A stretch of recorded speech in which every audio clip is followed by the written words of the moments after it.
Sapo kam mbritur dhe jam në qendër të njërit prej vendeve ndoshta më të çuditshëm, ose i çuditshëm në botë, i çuditshëm sepse është një republikë si shumë pak tjera në botë, edhe pse ka dhe tjera që njihet nga një shtet i vetëm.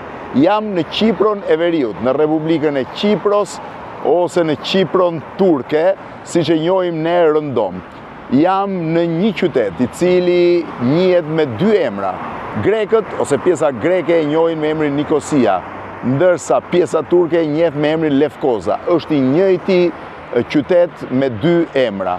Jam në pjesën që ndan Qipron turke me Qipron greke. Përballë meje, për ta kuptuar më mirë, mund të shihni monumentin e Mustafa Qemalit, themeluesit të Turqisë moderne, i cili stolis sheshin qendror ose zonën që ndan Qipron e Veriut, Qipron turke nga Qipro greke, ja dhe flamujt të dy bashk.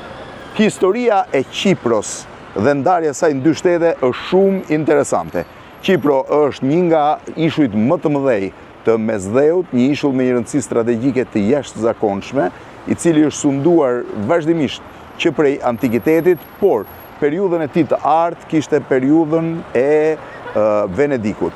Periudha veneciane ishte periudha kryesore kur Qipro mori një peshë shumë të madhe edhe strategjike, po edhe tregtare. Këtu po hy tani te një nga kullat hyrëse të qytetit, në zonën ku qyteti është i ndarë, thash, fillon ndarja mes Greqisë dhe Turqisë, do mundohem të kaloj pra mes pjesës greke dhe turke, edhe mbi shkrimi sipër është Osman, mund ta shihni të gjithin, dhe kulla sipër.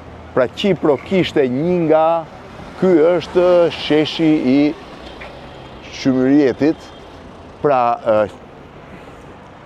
Qipro kishte një nga pozitat gjeografike më të rëndësishme në Mesdhe. Venedikasit ose venecianët e kontrollonin atë dhe kishin vendosur, sidomos në zonën e Famagustës, në pjesën e sotme të Qipros turke, një liman që ende sot është limani më i rëndësishëm i qytetit. Këtu ka një zonë, duhet jetë zona e ndarë, se është me kamera. Shiheni se si janë hekurat, telat sipër që nuk të lejoj, nuk e di se sa mundësi do kem të kaloj në këtë zonë, po mundohem të shoh dhe disa ndërtime tjera para se të shkojmë pjesën tjetër për t'ju treguar, pra në pjesën e Qipros, ku ndahet Qipro greke me Qipron turke. Shiheni prap janë muret e vjetra të qytetit. Hy dhe te ky monument tjetër. Sa motor i bukur. Por, në vitet e mbas rënies Venedikut dhe mbas rritjes fuqisë së Osmanëve, sidomos mbas marrjes Konstantinopolis, Qipro ra në dorën e Osmanëve. Osmanët, pra Perandoria Osmane, e konsideronte atë një ishull shumë të rëndësishëm që kontrollonte rrugët kryesore që vinin nga Orienti drejt Europës dhe sidomos rrugën e Mëndafshit që Perandoria Osmane filloi ta bllokonte. Ardhja e Osmanëve në Qipro solli natyrisht edhe ardhjen e një pjesë të madhe muslimane, vendosin e një numri shtetësish Osman, po shoh një nga shtëpitë që nga shumë e bukur dhe po e afrojmë vetëm për ta treguar si ndërtim, dhe një popullata filloi të ndahet midis Osmanëve dhe grekëve. Në fillim të shekullit të 20, Qipro pra humbi nga domeni Osman, ajo u mor nga Britania dhe u shndrua në një koloni britanike. Britanikët e mbajtën Qipron deri në vitin 1960. Shiheni edhe këtë shtëpi shumë bukur. Njerëzit janë shumë miqësor dhe shumë të ngjashëm me ne. Shiheni këtë pjesë që nga ombudsmani i Qipros turke. Sa e bukur është godina. Dhe mund të hysh në brendësitë një lagje që duket edhe kjo shumë e bukur. Godina duhet jetë të paktën shekullore, edhe pjesa tjetër e godinave janë me kanate të kuqe, shiheni atë godinën tutje, ndërsa disa tjera me kanate të kaltra. Dhe gjëja më interesante që po thoja ishte që në vitin 1960 britanikët vendosën të heqin dorë nga kontrolli i Qipros dhe ata e dorëzuan pavarësinë vendasve, të cilët në fakt nuk mund të flitet për vendas mirëfillt, janë një pjesë grek dhe një pjesë turk. Greqia dhe Turqia dolën garant të pavarësisë së Kipros, të dyja bashkë, me idenë që bashkëtesa midis dy komuniteteve do ishte e garantuar. Në atë kohë një diktator që vinte nga radhët e popullatës greke, Makarios, e drejtoi Kipron me dorë të hekurt, po duke ruajtur një lloj ballance midis dy etnive, midis grekëve dhe turqëve. Shiheni edhe këtu sa e bukur është kjo godin me kanatet e kaltra edhe tjetra.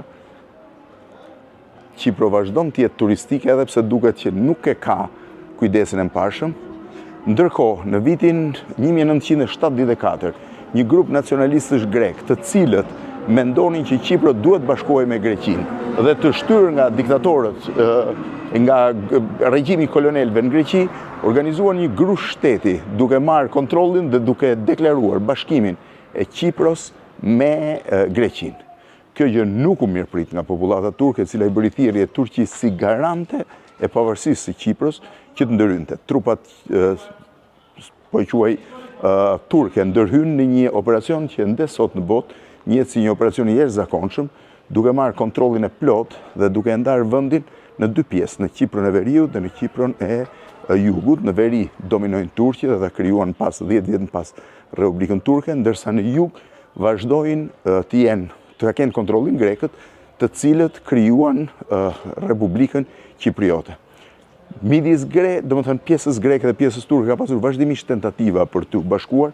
Kofi Annan ka pasur një tentativë të fundit që dyja palët bashkoheshin, ndërsa Kipro jugore, pra pjesa greke, ka hyrë në Bashkimin Evropian, Kipro e Veriut, pjesa turke ka mbetur e njohur vetëm nga Turqia. Por pavarësisht kësaj, sot turqit dominojnë një nga pjesët më të pasura të Kipros, jo të pasur vetëm kryesisht me resurset dhe me pjesën turistike të saj, si dhe portin e famshëm të Famagustës, që është i njohur që në antikitet. Qyteti është i çuditshëm, është i ndarë në dysh. Grekët e njohin me emrin Nikosia, ndërsa turqit me emrin Lefkosia. Është ky qytet këtu, i cili është një atraksion turistik sepse vijon të jetë një qytet i ndarë nga një mur.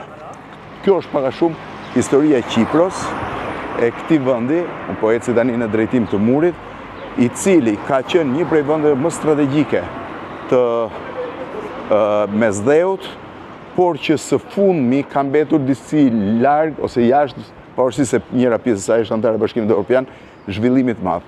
Po të shihni, kjo është pak a shumë edhe situata, megjithëse jam akoma në Kipron turke dhe jam duke shkuar drejt Kipros greke ose drejt kufirit.